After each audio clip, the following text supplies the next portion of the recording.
por el doble femicidio. A ver, quiero proponerles escuchar lo que dijo Gustavo, que es lo que está diciendo públicamente el asesino, el doble asesino, antes de hablar con la persona que más sabe del lugar donde está este niñito, que es el que más nos importa.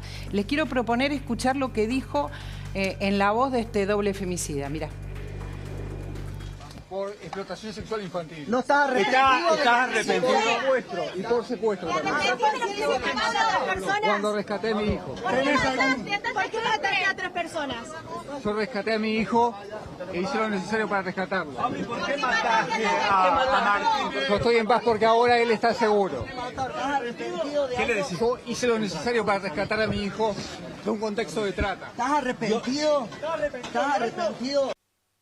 Bueno, a ver, estamos parados en este lugar, donde un asesino cree o dice o argumenta públicamente, y mira, con muy desafiante. Tenemos el último traslado, el traslado donde está ahora, donde está haciendo todos los trámites, porque fíjense, ahí no habló, pero mira realmente con odio, con una mirada muy fija.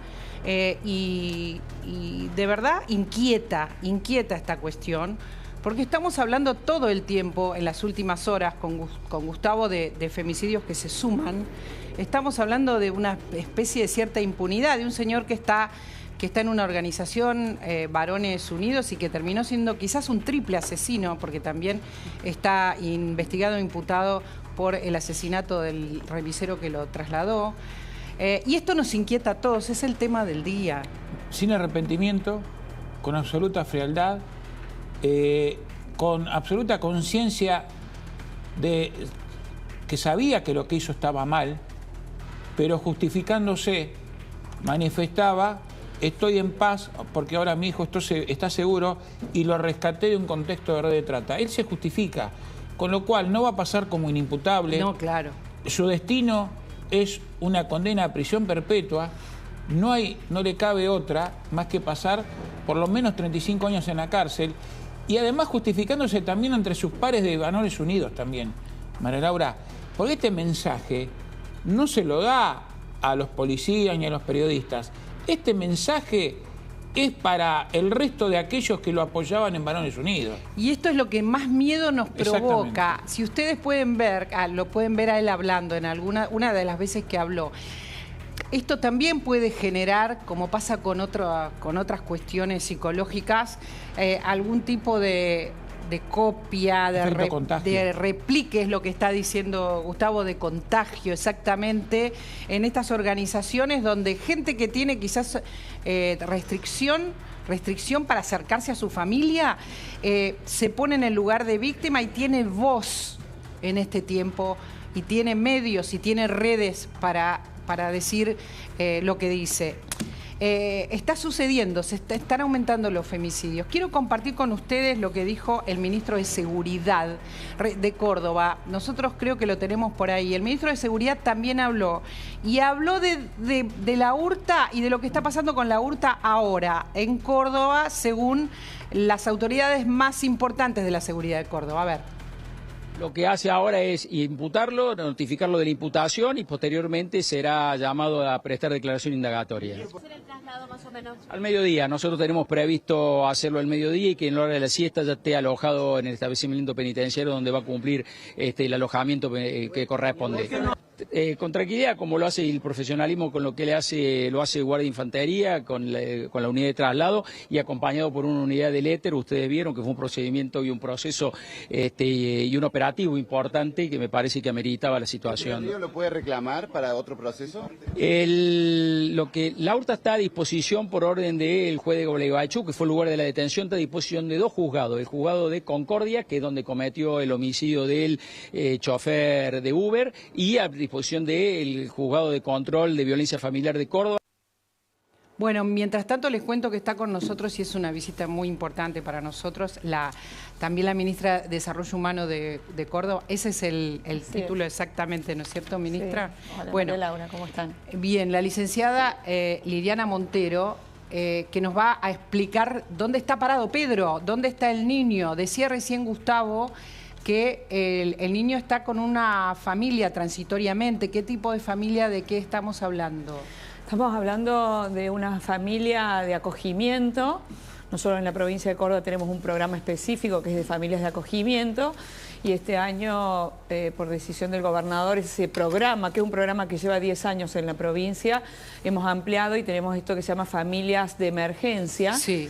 Estas familias de emergencia, en este caso puntual, son familias que tienen un contacto previo con el niño en este caso en particular. Entonces, lo que nosotros intentamos es minimizar el impacto frente a la tragedia que le provoca al niño un shock que produce un desconcierto y algo del orden de lo inabarcable. Yo digo, es una sensación para que nos demos cuenta, una sensación oceánica. ¿Viste? Cuando el océano vos no lo podés abordar, eso es lo que le pasa al psiquismo de un niño cuando hay un estímulo pero tan impactante que el psiquismo del niño no lo puede abordar. Por lo tanto, lo que hace el Estado en este caso es tratar de minimizar ese impacto, ese shock, tratando de volverlo a lugares conocidos. Uno de esos lugares es la comunidad en la que el niño vivía, familias conocidas, amiguitos conocidos, la escuela, es decir, tratar, por eso para nosotros fue muy importante volverlo lo más rápido posible desde el lugar donde el niño se encontraba, y en eso trabajamos muy rápidamente con la ministra Verónica Berizo de Entre Ríos para poder rápidamente, el niño al otro día ya estaba en Córdoba, para poder hacer este trabajo que las primeras horas después de un trauma son centrales. Liliana, ¿qué vio el niño? Bueno, esta es una pregunta que me hacen todos los medios y yo voy a trabajar más como psicóloga que como ministra en esto, ¿no? Con muchos años de experiencia en la cuestión de trauma infantil. Hoy estamos trabajando sobre esto, ¿qué vio? Y es muy poco posible que nosotros tengamos ya una mirada muy específica sobre qué vio, porque el psiquismo actúa de esta manera, María Laura. Muchas veces el niño puede haber visto mucho, pero como una medida de resguardo, nuestra mente, cualquier víctima de trauma te lo va a decir, bloquea, ¿sí?, lo que vio, porque es la única manera de sobrevivir. Entonces te voy a hacer la pregunta de otra manera. ¿Qué creemos que vio? ¿Qué se supone, siguiendo los hechos, los acontecimientos, su convivencia con la mamá, la presencia de la abuela? Lo cierto es que el niño estaba en la casa. Estaba mientras en la casa. El padre mató a su madre y a la abuela. Así es. Por lo tanto, ese es el dato objetivo que tenemos. El niño estaba en la casa y fue arrancado de la casa por su papá, que es el asesino de su mamá y de su abuela. Esta es la verdad a la que el niño va a tener que enfrentarse. Si el niño estaba en la casa, escuchó los gritos seguramente de su familia, de su madre y de su abuela. Hoy el niño está con asistencia psicológica del Estado y también con su asistencia psicológica previa que tenía. Está con una familia que yo digo, vos recién dijiste una palabra con la que yo me quiero quedar. Dale. Vos dijiste que el femicida transmitía odio. Y yo le opongo a eso, que es el odio desparramado del femicida.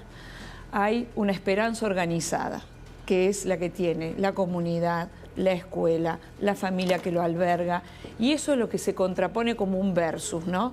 Y el niño hoy está con tratamiento por parte del Estado, la familia que lo alberga está acompañada, la escuela juega un papel central, la comunidad de vecinos, los amigos.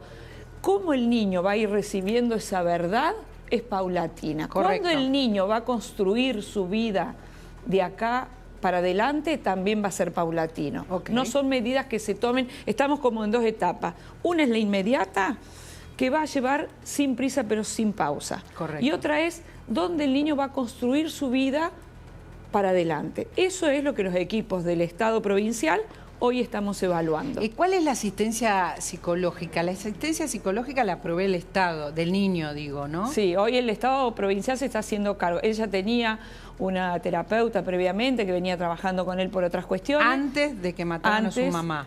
Nosotros estamos sosteniendo, si se quiere, un trabajo articulado con ella, porque es con la que el niño tiene el vínculo preestablecido, y después nuestros equipos técnicos del Ministerio están haciendo todo el acompañamiento comunitario y trabajando articuladamente con esta profesional. Yo personalmente he estado en contacto con la profesional, con la familia, con el colegio, y estamos trabajando articuladamente para ver cómo sigue la vida de ahora en más, donde el niño... ¿Sabes qué va a tener que escribir el niño? El niño va a tener que escribir una historia en donde sea posible entender que el amor es posible después del horror. Eso es tan difícil, pero el niño vamos a tener que ayudarlo a escribir de nuevo que el amor es posible después del horror. Es una metáfora lo de escribirlo, ¿no? Lo que estás describiendo es que tiene que tener una vida distinta, es que en algún momento tendrá que asumir. Así es. Lo que sucedió. Que su papá tendrá es el que asesino contar. de su mamá y de su abuela. Esa es la verdad que el niño va a tener que asumir. Que su papá es el asesino de su mamá. ¿Qué dicen los antecedentes en situaciones como esta, donde un niño padece una situación de esta naturaleza? Interesantísimo, porque hay algo que ustedes saben que se llama capacidad de resiliencia, que tenemos los seres humanos, que es la capacidad para sobreponernos a situaciones dramáticas de nuestra vida.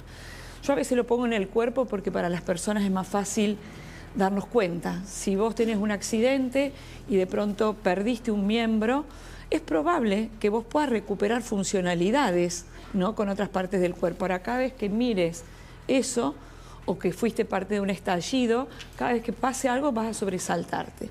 Al niño, a todos los niños, 200 en la Argentina por año, 200 niños por año en la Argentina quedan sin su mamá por ser víctimas de femicidio. El niño es probable que se recupere, pero siempre, siempre, siempre le va a quedar en su historia de vida, en su identidad, la marca de ser víctima directa de un femicidio, irreparable, imborrable e inabordable. Todo esto es muy fuerte y hay que asumirlo por esto que contábamos, Gustavo, ¿no? ¿Querés preguntarle algo? Digo, esto de que contamos de la cantidad de niños que quedan sin la madre. 199 femicidios en lo que va del año. 199 femicidios en lo que va del año, uno cada 26 horas. La semana pasada, el miércoles, abordamos este tema, María Laura, eran 195. Hubo 4 femicidios más desde el miércoles hasta ahora. 4 chiquitos o 4 familias que se quedan sin la madre, como dice acá la licenciada. No, la pregunta es cómo afronta un chiquito, además, que en el trayecto, porque el padre lo saca, juega con él en la calle y se lo lleva 8 horas hasta Gualeguaychú y le dice en el taxi, no, por un tiempo no vas a ver más a tu mamá. Y después ve que la policía se lo lleva. En esa imagen que veíamos de la captura es muy fuerte también para él. Es muy fuerte. Yo siempre pongo, porque lo hablé mucho con la ministra también de Entre Ríos, a veces uno debe compensar qué es lo primero que debe preservar. En ese momento no sabían si el sujeto estaba armado y lo primero que había que preservar era la vida del niño, ¿no? Porque muchos han cuestionado el accionar, no accionar. Lo primero era aislarlo a este femicida y probablemente después, ustedes ven también en las imágenes que hay una mujer que después atina a sostenerlo. A ver si podemos, al niño. Si podemos ver imágenes, algunas de las imágenes, recordemos, hay imágenes de cámaras que muestran cuando estaba con el niño, imágenes de lugares donde hay un dato que es interesante que creo que por allí salió. De esto que pasó y tratando de interpretar, digamos, como de leer... ¿Cuánto impacta en el niño? Viste que hay esto que el taxista Gustavo dice que el niño estaba descompuesto, sí, que se sentía mal. Y que el niño pregunta distintas cosas. Bueno, esto que hablo del cuerpo, el síntoma, la ansiedad, la angustia, se pone en el cuerpo. Entonces es muy probable que toda esta situación que el niño estaba viviendo se manifestara a través del malestar físico, ¿no? La descompostura, el malestar, el desasosiego, probablemente tenía que ver con eso. Y esto es lo que estaba pasando mientras su papá lo raptaba, literalmente lo raptaba, porque el de padre su hogar para él era un materno. desconocido prácticamente. El padre para el chiquito era un desconocido. No sé si lo era tal, pero claramente la situación era una situación impactante para el niño. Ahí se lo ve, ¿no? Ahí se lo ve muy claramente, por eso pedía contar, o sea, digamos, estamos hablando de una cantidad de traumas, no es uno solo. No es uno o solo. si es uno solo, de verdad es un continuado, pero que tiene un montón de momentos. Por eso es muy importante este trabajo, diría yo, casi puntilloso, artesanal, que tiene que ver con la familia que lo está conteniendo, porque además la familia que lo está conteniendo también es una familia que está atravesando un duelo, porque también es una familia conocida de las víctimas. Claro. Entonces, es un trabajo de mucha presencia del Estado, en donde hay que reconstruir también su historia de vida, porque hay que reconstruir toda la historia del niño, ¿no? Su historia médica, dónde era asistido, quiénes tienen sus papeles, todo eso es un trabajo que hoy está haciendo el Estado, que está haciendo hoy el Estado con la escuela, con sus amigos, con sus amiguitos, en el medio, su cumpleaños, que como yo digo, aún en el medio de la tragedia, el niño debe saber que esté con vida y celebrar un año de vida es un acontecimiento importante. Entonces, ¿cómo hacer ese equilibrio por parte de la familia y de los equipos en una situación tan compleja de tristeza, pero también sabiendo que él tenga 6 años también es un hecho importante en su vida? Se te quiebra la voz, Liliana, porque es muy fuerte lo que estar tan cerca de algo semejante, ¿no? Sí, brutal. Brutal, y además con estas imágenes, pensar en un niño que queda en esta situación de orfandad, pero con esa tragedia encima de la cual él ha sido directa o más o menos directamente testigo. Mira, María Laura, yo agradezco que se me quiera ir a vos porque tengo 30 años de experiencia como psicóloga y agradezco que siendo ministra todavía me conmuevan y me impacten estas situaciones, porque quiere decir que cuando uno está cerca de la gente, si no te impactan estas cosas, te tenés que ir de la función pública.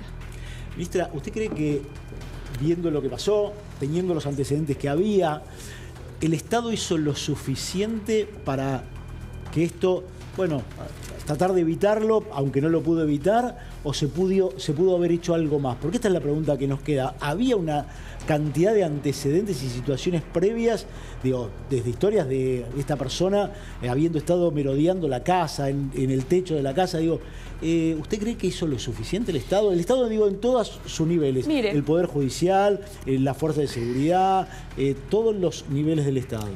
Mire, quizás si se hubiese hecho todo, no estaríamos hablando de esto.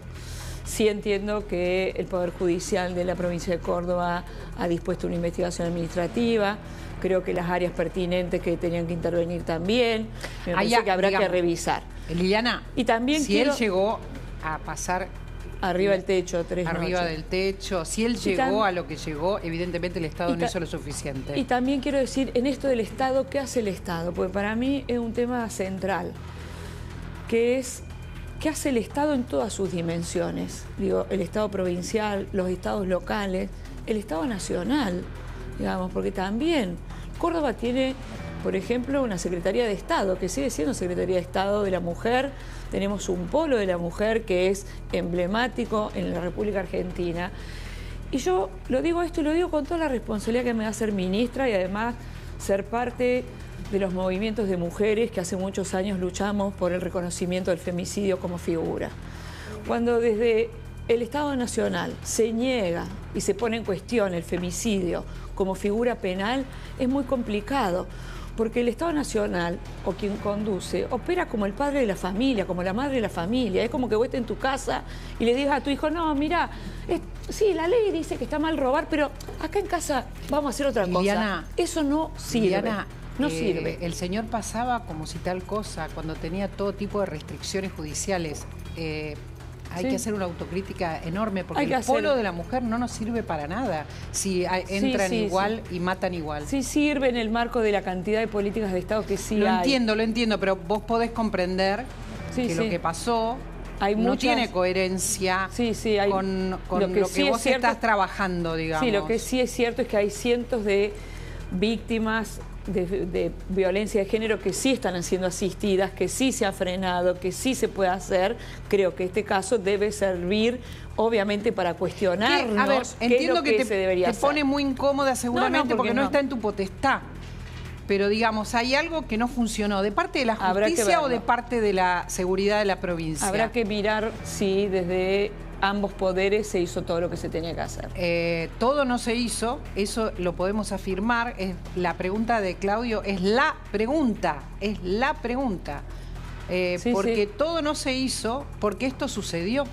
Y me interesa muchísimo ahora, a ver si podemos conversar con el ministro de Seguridad o el ministro de Justicia, perdón, porque está Pablo Olivares con el ministro de Justicia y hay una responsabilidad que tienen que asumir, la justicia claramente, porque este señor entró y mató. La justicia y la fuerza de seguridad. La justicia, por eso decía, el Ministerio de Seguridad y el Ministerio de Justicia, ¿verdad? Son las dos. Sí, el Poder Judicial, que es un poder autónomo, y a su vez la fuerza de seguridad, que depende en sí del poder político. Me parece que son las dos que hoy deberían por lo menos dar explicaciones y mostrar, si es como dijo la ministra, qué es la investigación que se ha hecho, que se está haciendo y a dónde va. ¿Quiénes eran los responsables? Seguramente no estamos hablando de una sola persona. ¿Por qué pasó lo que pasó? Es responsabilidad. Sí, es un sistema. Es un sistema, exactamente. Pablo, desde el móvil en Córdoba, ¿cómo estás? María Laura, ¿cómo te va? Buen día para vos, para todo el equipo. Bueno, aquí estamos nosotros ya en la penitenciaría, donde se encuentra Laurta detenido y se va a reunir con su abogada. Esto lo contábamos hace minutos nada más. Sí. Se le ha designado una abogada de oficio para su defensa y vamos a conocer detalles de cómo va a ser el proceso de trasladar a este detenido desde aquí de Capital hacia Cruz del Eje con el ministro de Justicia. Antes que nada, Julián López, buen día. Bueno, ¿qué nos puede contar de lo que está ocurriendo hasta ahora? Bueno, estamos en el establecimiento penitenciario número 9, en la UCA, que es la unidad de contención del aprendido. Ha sido derivado hace pocos minutos la URTA. Luego de la requisa correspondiente ha sido trasladado para que dentro del mismo edificio tenga una conversación con su asesora letrada, que es la abogada del Poder Judicial que lo va a representar. Ha sido esto autorizado por la Unidad Judicial y por la Fiscalía Interviniente y con posterioridad se va a transportar al establecimiento penitenciario, al complejo carcelario de Cruz del Eje, donde va a quedar alojado de manera excepcional y provisoria en un alojamiento individual, monitoreado las 24 horas, como una forma de preservar, digamos, la salud psicofísica, no solo del interno, sino del resto de los internos del establecimiento. Ministro, ¿me escucha? Sí, te escucha, Mariel. ¿Me escucha, ministro? Sí, María Laura, ¿cómo le va? Buen día. Sí. Buen día, ¿cómo está, María Laura? Estamos conversando sobre lo que pasó y no entendemos qué hizo mal el Estado para que sucediera, teniendo en cuenta todas las restricciones que tenía la URTA para llegar a lo que llegó. Bueno, claramente el Poder Judicial tendrá que determinar, digamos, las responsabilidades y cualquier caso de incompetencia o error que se haya cometido en los procedimientos. ¿A qué se refiere con los procedimientos? Perdóneme, pero existieron. Doctor, discúlpeme. Los procedimientos judiciales, cuando un caso, María Laura, está judicializado, toma la justicia, digamos, la determinación, en este caso el Poder Ejecutivo, con las distintas fuerzas de seguridad, lo que hace es ser auxiliar. El Poder Ejecutivo es usted. Que la justicia vaya tomando. De justicia. Por eso le estoy diciendo que lo que tiene que hacer el Poder Ejecutivo es auxiliar del Poder Judicial en las determinaciones que vayan correspondiendo al caso que compete, ¿no? Sí, pero esto es una generalidad. Le pido, seguramente a esta altura tiene más información para compartir. La gente está muy pendiente de esto y nadie entiende cómo una persona con tantas restricciones llegó a acceder al hogar varias veces de la mamá y la abuela de Pedro. Por lo tanto, la información que tenga me parece importante decirla. ¿Qué es lo que no funcionó? ¿Qué parte del dispositivo judicial no funcionó o el dispositivo de seguridad? Mire, María Laura, en el caso particular, yo vuelvo a repetir esto, es un caso que está judicializado, hay una investigación no solo sobre el hecho terrible del doble femicidio, más el hecho del homicidio en la provincia de Entre Ríos, sino también a lo que compete la propia investigación con respecto a las actuaciones anteriores. Yo debo ser prudente como parte de otro poder del Estado y no por correr a la responsabilidad. Digamos, me parece que no nos corresponde opinar, sí ponernos a disposición y colaborar en el rápido esclarecimiento. ¿Y alguna autocrítica? De llevar tranquilidad. ¿Podemos, hay alguna autocrítica? Siempre. ¿Cuál en este caso? Siempre somos autocríticos. Mire, en el año 2024 hubo más de 60.000 denuncias de violencia de género y violencia familiar en la provincia de Córdoba. Actualmente hay más de 2.200 personas detenidas en la provincia en distintos establecimientos por violencia y por delitos conexos. Ahora, de este caso, estamos sobre este caso que nos conmueve, a todo el país está conmoviendo este caso. ¿Hay alguna autocrítica desde el Ministerio de Justicia sobre este caso en particular que usted pueda compartir con nosotros? Yo vuelvo a repetir, María Laura, es un caso donde intervenían fiscales, intervenían jueces de control y obviamente no corresponde que el Poder Ejecutivo haga un juicio de valor sobre la actuación. Lo que corresponde es respetar la independencia de poderes y que se determinen penalmente las responsabilidades correspondientes. Claudio, ¿querés hacerle alguna pregunta a Gustavo, al ministro de Justicia de Córdoba que está ahí conectado? Sí, me gustaría saber si además de esto están bajo la observación las fuerzas de seguridad, porque como usted bien dicho, son auxiliares del Poder Judicial y en estos casos, habiendo los antecedentes que había, las violaciones que había tenido ya esta persona a las restricciones que tenía, si hay algún tipo de investigación y hay algún responsable en la mira de esta investigación. Bueno, las responsabilidades, vuelvo a repetir, yo no quiero ser reiterativo, pero las tiene que determinar la justicia. Perfecto. No corresponde que un ministro de Justicia, digamos, haga una aclaración o una interpretación sobre una responsabilidad penal. De todas maneras, ministro, que es un hecho muy grave y que corresponde que se lleve adelante la investigación correspondiente. De todas maneras, ministro, como usted sabe, hay dos planos de la investigación. Hay un plano que es la investigación judicial y hay un plano que es la investigación administrativa que hacen respecto del procedimiento de la fuerza de seguridad. Totalmente, pero vuelvo a lo mismo. En este caso las fuerzas de seguridad han sido auxiliares. Hay un hecho donde interviene directamente el Poder Judicial con fiscales, con jueces de control, y lo que hacen las fuerzas de seguridad es ser auxiliar a los requerimientos que la propia justicia va determinando. Me parece que lo más sano es que pongamos a disposición todo para que se esclarezcan las responsabilidades penales correspondientes y mientras tanto el Ejecutivo pueda avanzar también en posterior con los distintos tipos de responsabilidades administrativas. ¿Se sabe si funcionó o no el botón de pánico que tenía la víctima? ¿O por qué no funcionó? Tengo entendido que había un cumplimiento temporal del plazo establecido, pero... ¿Qué significa cumplimiento temporal del plazo establecido? No, perdón, Pablo, pero quiero que me lo explique porque de verdad la gente no entiende. Se van determinando plazos que para el botón de presentación de las partes se van continuando muchas veces. No se entiende, no lo entendemos. Usted quiere decir, si nos puede explicar porque no lo entendemos. El botón de pánico... La justicia determina, digamos, cuando hay una investigación judicial, lo que hacen los jueces intervinientes o los fiscales en los casos de delitos penales van determinando las medidas que se adoptan correspondientes a cada caso judicial y se van estableciendo los plazos. Muchas veces se levantan, digamos, y en otros casos se vencen y en otros casos se prorrogan. A ver, Gustavo, ¿plazos de qué? Estamos hablando de qué. Pero dígalo con todas las letras, ministro. Lo que está diciendo el ministro es que el viernes anterior al femicidio, el día anterior al femicidio, supuestamente vencía la orden perimetral, la restricción orden de restricción. Exactamente. Bueno, a ver, dígalo así, explíquenos así. Vencía la orden de... No entendemos. La orden perimetral, no se entiende por qué no funcionaba el botón de pánico. Perdónenme, ministro, eso no lo entiendo.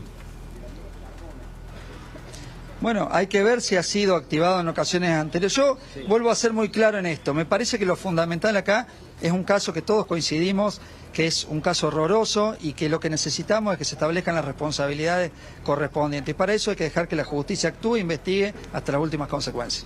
Bueno, entienda que no se comprende muy bien lo que nos está explicando, porque estamos siempre repitiendo lo mismo con cualquiera de las preguntas, o sea que... bueno, lo lamento muchísimo. Hicimos todo el intento, así como estamos conversando con la ministra de Desarrollo de Córdoba y entendiendo absolutamente todo. En este caso no nos quedamos con un montón de respuestas que no tuvimos. Bien, si me permite la última, ministro, preguntarle lo que sucedió cuando ingresó a la UTA.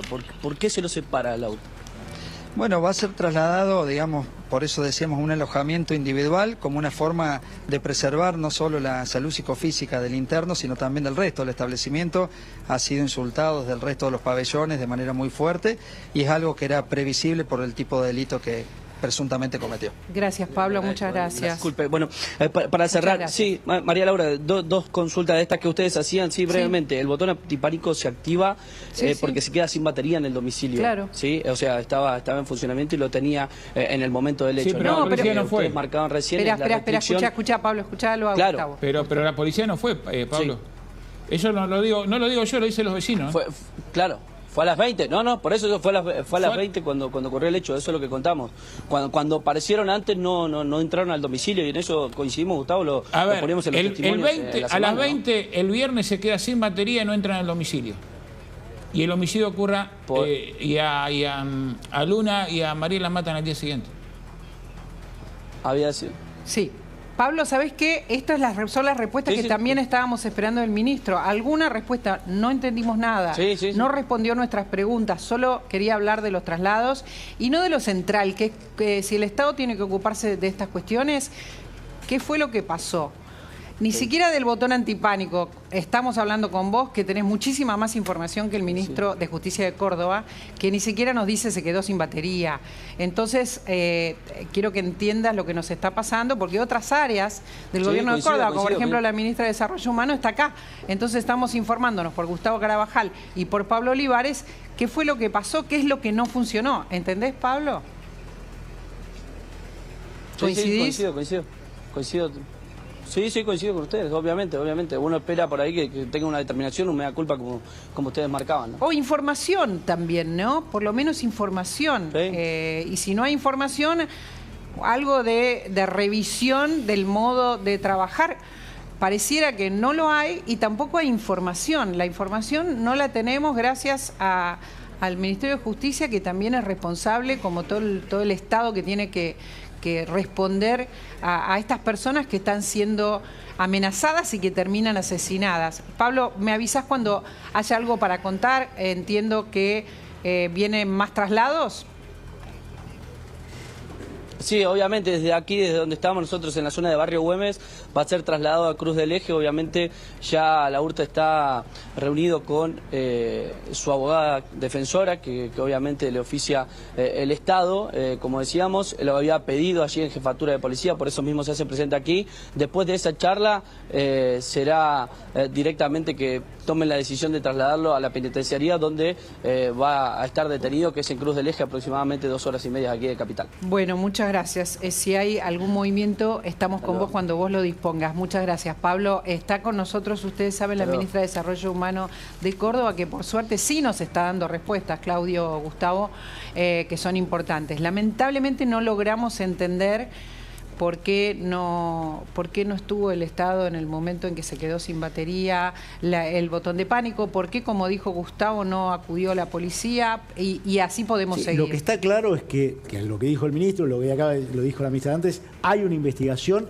Lo que sí, la investigación debe llegar rápido, debe dar alguna respuesta en tiempo. Sí, si me permiten, aunque no es mi área, creo que lo que el ministro está tratando de decir claramente, la investigación, porque conozco el decreto, ha sido dispuesta por el Superior Tribunal de Justicia de la provincia de Córdoba para mirar, bueno, cuáles fueron. ¿Está claro? Porque lo dije antes y yo la verdad que me hago cargo de lo que digo, porque para eso soy ministra, que hay algo, como bien decíamos acá, que no funcionó. Lo que falta determinar es qué es lo que no funciona. A ver, espera. Y eso es lo que va a determinar la investigación administrativa dispuesta por el Superior Tribunal de Justicia, que es quien tenía y quien tiene la potestad para iniciar esa investigación. Espera, un segundito, porque quiero hablar con Gustavo, que es el que más información tiene de nosotros, no, Liliana, comparándote con vos, pero que más información tiene, y me parece importante, Claudio, porque Gustavo sí sabe, como Pablo Olivares, qué es lo que no funcionó.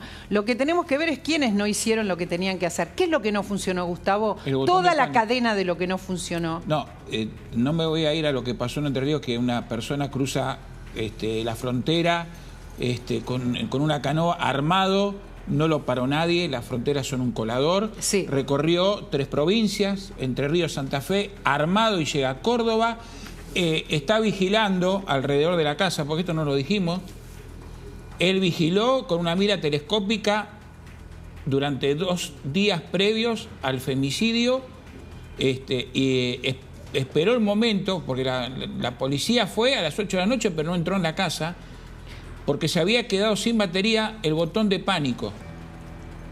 Y esto no lo cuento yo, lo dijeron los vecinos. Lo dicen todos, lo dijo Pablo Olivares recién desde Córdoba. Porque Pablo Olivares estuvo en el barrio y se lo contaron a los vecinos también. También. La misma información que tengo yo surge de los propios vecinos, que eran a los que Luna, que no confiaba en el Estado, le había mandado el audio diciéndole que si lo veían, avisaran.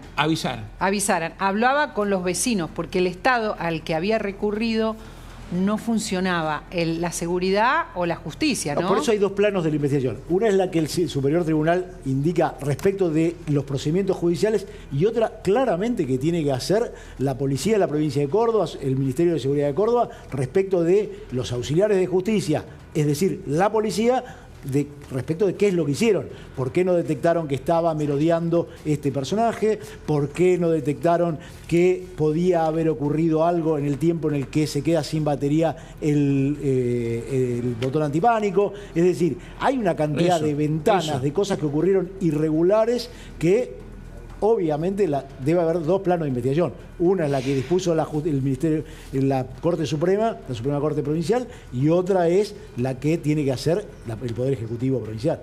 Creo que hay mucho que tiene que investigar, pero acá estábamos hablando, y lo decía Gustavo, lo que pasa dentro de la provincia de Córdoba, lo que pasa los días previos. Estaba Liliana Luna llamando a los vecinos para que le avisen, porque no estaban funcionando los dispositivos del Estado. Esto es objetivamente así y es lo que no tiene que pasar. Te hago la última pregunta, porque gracias por haber compartido tanto tiempo con nosotros. Seguramente te vamos a volver a consultar. Entiendo que nosotros hemos recibido la información aquí en vivo, casi cuando llegaba la hermana, la tía del niño.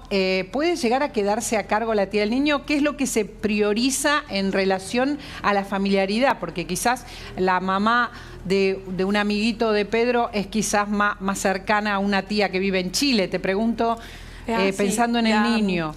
La ley nos obliga a que las primeras evaluaciones y la primera línea que nosotros debemos evaluar para que él construya su vida definitivamente, o sea, no en la etapa en la que estamos ahora, sea la línea de su consanguineidad. Entonces nosotros hoy lo que estamos evaluando es esa línea, que no es solamente esta tía a la que se hizo referencia, sino también otras alternativas que tienen que tener la decisión de querer albergar y abrazar y criar a este niño, que también tiene que tener las capacidades para hacerlo, y que en primera instancia lo que nosotros hoy estamos privilegiando como equipo es la conversación entre toda la familia. Está esta tía, hay familia acá de la provincia de Buenos Aires, hay una familia de Jujuy. Entonces hoy lo que estamos favoreciendo desde el Estado provincial, que sí está funcionando, es en esta conversación de la familia, para que la familia pueda tomar una decisión sin prisa, vuelvo a decirlo, pero viendo qué es lo mejor para él, que también debe evaluarse, María Laura. Es muy importante cuál es el deseo del niño y cuáles eran los vínculos previos que el niño tenía con toda esta familia extensa, porque puede ser la hermana o puede ser la tía, pero a lo mejor no tenía ningún vínculo. Y el niño debe ser escuchado por los equipos técnicos, que son los que hacen los informes, y después por la justicia, que es en definitiva quien toma la decisión. Liliana, nos quedamos muy tranquilos por haberte conocido, porque entendemos que tenés una mirada absolutamente 360 de la situación, donde estás realmente muy pendiente de todos los costados para que el niño tenga una vida lo mejor posible. Te vamos a volver a consultar, de verdad, ¿no? Muchas respuestas, nos quedamos muy tranquilos a partir de ahora, siguiendo la seguridad del niño, y mil gracias por haber compartido con nosotros este rato. Gracias a ustedes. De verdad, muchísimas un placer. Les quiero contar de qué nos vamos a ocupar enseguida, a ver si podemos ver el titular de La Nación, como les decía.